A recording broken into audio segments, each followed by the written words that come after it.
Hi guys, I am Jyoti Jamnal here, your friend and your guide. So, as you guys can see through the thumbnail only that I have cleared my CS in the first attempt. So, today I'm gonna share 3 tips with you which can ensure that even you guys can clear your exams.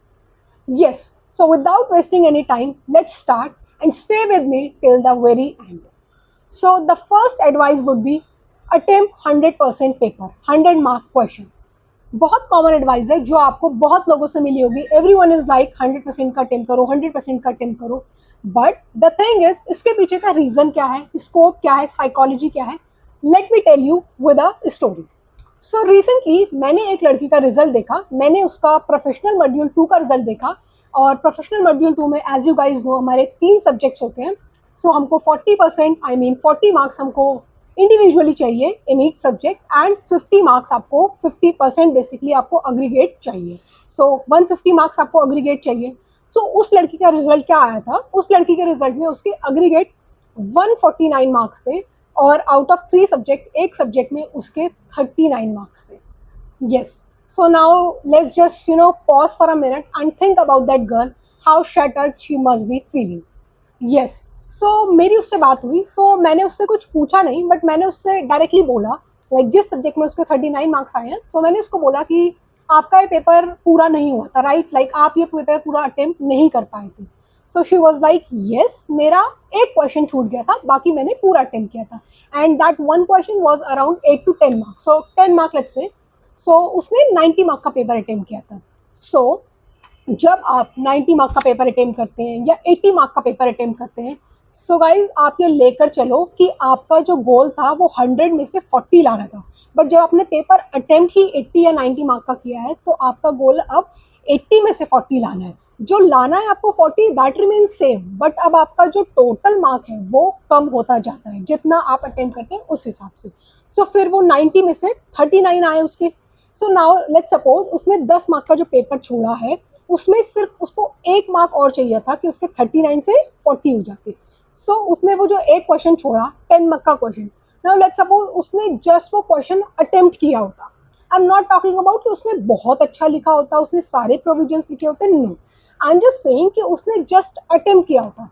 Let's say for example the question was like what are the provisions of buyback, okay, और what are the provisions of merger for example. So अगर आपको provisions नहीं पता, मुझे buyback का एक भी provision नहीं पता, बट मुझे जस्ट बायबैक का इधर उधर से थोड़ा बहुत सराउंडिंग फैक्ट्स वीकेंड से पता है कि बायबैक क्या होता है.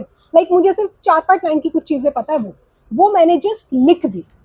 Okay, so now think about that teacher, या आप खुद को उस टीचर की जगह पर रखकर देखो, मैं खुद को उस टीचर की जगह पर रखकर देखूँ तो मैं देख रही हूँ कि उस लड़की के 39 मार्क्स अभी तक आ चुके हैं 90 मार्क के पेपर में, और एक क्वेश्चन है जो उसको पूरा नहीं आता बट उसने जस्ट अटेम्प्ट किया. So now let's suppose you are the teacher, you are the invigilator of that paper. तो क्या आपके लिए वो 1 मार्क देना इतना मुश्किल रहेगा? अगर आपने उसमें 5-6 लाइन्स भी लिख दी है तो क्या वो 1 मार्क देना इतना मुश्किल रहेगा? क्योंकि टीचर्स को भी पता होता है कि बच्चों का पासिंग परसेंटेज इंडिविजुअली 40 है. सो ऐसा नहीं है कि वो आपको इंटेंशनली फेल करना चाह रहे हैं कुछ. बट द थिंग इज कि उस लड़की ने और जो भी लोग अटेम्प्ट कम कर रहे हैं, आपने टीचर के लिए कोई स्कोप ही नहीं छोड़ा है कि वो आपको वो जो 1 मार्क जो रह गया है वो कहीं से किसी भी तरीके से दे सके. तो अगर आप वो 5 लाइन्स भी लिखते हैं तो it means you are creating a scope for teacher to give you more mark, to give you that 1 mark जो आपका 39 को 40 में कन्वर्ट कर सकता है, 149 को 150 में कन्वर्ट कर सकता है, एंड मोस्ट इम्पॉर्टेंटली उस फेल को पास में बदल सकता है. So guys with this story I hope कि आप लोग इससे कुछ सीखेंगे एंड आप अपना पेपर कंप्लीटली अटेम्प्ट करेंगे. Okay, now the second tip is choose any 2 or 4 subjects. Yes, what I meant by this that अगर आप कोई एक मॉड्यूल दे रहे हैं, फॉर एग्जांपल आप सिर्फ 4 पेपर दे रहे हैं, तो आप कोई 2 सब्जेक्ट चूज कर लीजिए. और अगर आप दोनों मॉड्यूल दे रहे हैं, 8 या 7 पेपर दे रहे हैं, एग्जीक्यूटिव या प्रोफेशनल कोई भी, तो कोई 4 या 3 सब्जेक्ट आप चूज कर लीजिए जो आपको अच्छी तरीके से आता है. आई मीन टू से कि जिसमें आपका इंटरेस्ट ज़्यादा है, जो आपको ज़्यादा इंटरेस्टिंग लगते हैं, जिसको पढ़ने में आपको ज़्यादा मज़ा आता है, जो आपकी बेसिकली स्ट्रेंथ है. ऐसा होता है हर किसी के साथ कि हर किसी की कोई ना कोई स्ट्रेंथ होती है. फॉर एग्जांपल मेरे को JIGL बहुत पसंद था when I was giving my executive paper. मुझको प्रोफेशनल ड्राफ्टिंग बहुत पसंद था. सो ये सब मेरी स्ट्रेंथ थी। तो मैंने क्या किया कि JIGL या ड्राफ्टिंग के जो भी सब्जेक्ट्स मेरी स्ट्रेंथ है, मैं उनको बहुत अच्छे से पढ़ती थी क्योंकि मुझे इंटरेस्ट आता था, वो मेरी स्ट्रेंथ थी। तो जो भी आपने 2 या 4 सब्जेक्ट चूज करे हैं, आप उसमें ऐसा करो कि आप उसमें 60 मार्क के लिए एम करो कि इसमें मैं 100 में से 60 लाऊंगा या लाऊंगी। ओके, जब आपने किसी 2 पेपर में 60 मार्क का एम किया है, लेट्स से आप एक ही मॉड्यूल दे रहे हैं, 4 पेपर दे रहे हैं, तो जो 2 सब्जेक्ट है वो आपकी स्ट्रेंथ है एंड जो 2 सब्जेक्ट है वो आपकी वीकनेस है, लेट्स से वीकनेस है।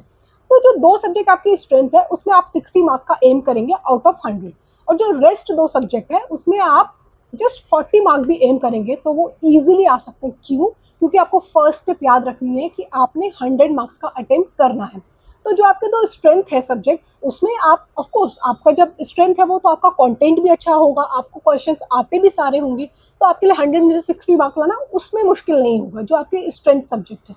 बट जो सब्जेक्ट आपकी थोड़ी वीकनेस है या आपको इतने नहीं आने, उसमें भी आपने 100 का अटेम्प्ट किया है, क्योंकि अटेम्प्ट तो आपको पूरा करना है, उसमें भी आपने 100 का अटेम्प्ट करा है, तो उसमें आपका कंटेंट में भी इतना स्ट्रांग ना हो as compare to your strength subjects, तो आपको 100 में से 40 ही लाने हैं, उसमें आपको 100 में से 60 नहीं लाने, 100 में से 40 ही लाने, जो कि इतना मुश्किल अगेन नहीं है क्योंकि आपने पूरा पेपर अटेम्प्ट किया है। सो अगर आप इस तरीके से करेंगे तो आप इंश्योर कर सकते हैं कि आप अपने रिजल्ट को बैलेंस आउट कर देंगे, 40 इंडिविजुअली लाकर, एंड अग्रीगेट आपका वो 50% बन जाएगा, right? Okay, now the third and the last step, very important guys, self written notes. So मैंने देखा है कि बहुत से लोग कोचिंग लेते हैं एंड जो कोचिंग वाले जो भी आपके सर या मैम हैं वो आपको अपने नोट्स, अपनी अकेडमी के नोट्स देते हैं। तो मैंने तो कोई कोचिंग नहीं ली थी, मैंने अपने सेल्फ रिटन नोट्स ही बनाए। एंड जब भी आप नोट्स बना रहे हो गाइस, सेल्फ रिटन नोट्स की एक सबसे अच्छी बात ये होती है कि आप खुद लिख रहे हैं उसको, और जब आप खुद किसी चीज़ को लिखते हैं या बार बार बोलते हैं तो वो आपके मसल मेमोरी में फिट हो जाता है। यस, तो इससे क्या होगा कि जब आप पेपर में आपको कोई क्वेश्चन आएगा, सो बाय एनी चांस कि आपको वो थोड़ा सा अपने माइंड पर जोर डालोगे तो आपको याद आ जाएगा कि हाँ ये मैंने कहीं तो लिखा था। तो वही चीज़ है कि आपको एटलीस्ट अटेम्प्ट के लिए तो आपका स्कोप खुल जाएगा कि हाँ मैंने कहीं तो ये लिखा, तो आपको एकदम से वो हिट करेगा आपके माइंड को। सो सेल्फ रिटन नोट्स आप जब भी बना रहे हो तो उसको बहुत ही समराइज फॉर्म में बनाओ। जैसे मैं जब अपने IBC के नोट्स बनाती थी तो मैं क्या करती थी, मैंने पढ़ लिया सारा, मैंने पढ़ लिया वीडियो लेक्चर या जैसे भी आपने पढ़ा, मैंने तो सेल्फ स्टडी की थी, बट आपके टीचर्स ने आपको अकेडमी में जैसा भी पढ़ाया आपने सारा पढ़ लिया। उसके बाद आपको वहाँ से नोट्स मिले, वेरी गुड, आप उनको पढ़ो, लेकिन अपने सेल्फ नोट्स जरूर बनाओ।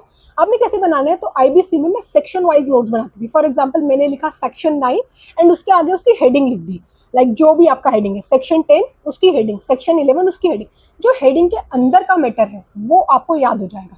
बिलीव मी गाइज, वो आपको याद हो जाएगा। एंड रिवीजन के टाइम आपने ऐसे बोलना है, सेक्शन 9 दिस, एंड उसके अंदर का मैटर खुद ही आप रिवाइज करो, सेक्शन 10 दिस, उसके अंदर का मैटर आप खुद ही रिवाइज करो।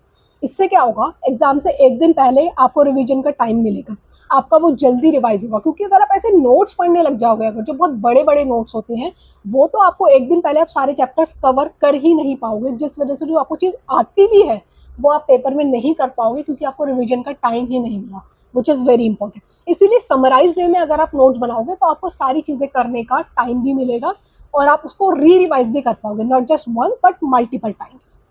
सो this is very important for you to self written note. इन सेल्फ रिटन नोट से आपकी आंसर प्रैक्टिस भी होती है, which you guys are suppose to do, because आपको पेपर में आंसर ही लिखने हैं। So these were the 3 tips which will definitely ensure कि आप अपने एग्जाम्स क्लियर करें। मैंने करे हैं तो ऑब्वियसली आप भी कर सकते हैं। So I wish you all the best, good luck, चाओ।